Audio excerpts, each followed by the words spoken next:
Well, for a man who's always been famously coy about his personal life, George Clooney clearly wasn't shying away from the spotlight this weekend. So why the change of heart? Joining me now is showbiz journalist Kevin O'Sullivan and Daily Express entertainment reporter Kirsty McCormack. It's great to have you on the programme today.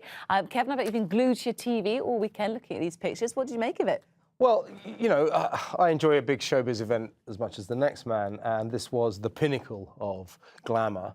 But it did seem rather incongruous that, as you say, a man who has so famously avoided the limelight and talked of his, right to privacy, which he does have, and his barrister wife, Amal, they suddenly seemed to really embrace this showbiz thing. And we ended up with something, it was great to look at, great pictures, but I think it bordered on vulgarity. It was nothing more than little more than a sort of upmarket Katie Price wedding.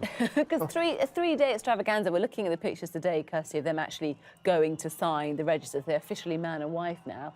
But they've certainly made the most of it, haven't they? Yeah, I mean, I definitely wouldn't put Katie Price and George Clooney in the same sentence. I actually think that you've had such a big build-up. We all knew it was coming, unlike Brad and Ange, where they obviously suddenly just announced it. I think he's just embraced it. He knows what his fans want. He knows that the media want, they want the pictures. They want to see, the build-up, the famous guests. So he's just kind of embraced it, I think. And yeah, but trust me, within a month he'll be moaning about his privacy. So these people, they always want their cake and they want to be able to eat it too. So it's like, after this, George, do not go on about your privacy. You've just laid on the splashiest wedding in showbiz history, and both of you have revelled in it. I think we saw his wife getting seduced by the world of celebrity. Yes, maybe. She loved it. And he said he was playing up to the crowds, wasn't he? He's a proper showman, isn't he? I mean, they've sold the pictures to Vogue, we understand, but they're giving the money to charity. So is that good enough, Kirsty? What do you think? again, I think, going back to Brad and Ange, they know that their fans want to see it. So rather than people desperately trying to get that picture, desperately trying to get a picture of him on the boat, he was just, yeah, here I am, hi.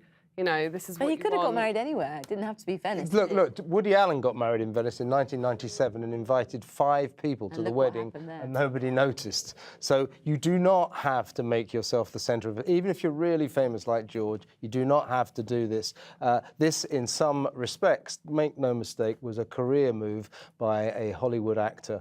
Oh, and maybe a barrister as well. Well, I think she became. I think she plays the part very well. She came to love it, didn't she? Absolutely loved it, She's a big it's name in her weekend. own right. You've got to give her that, surely.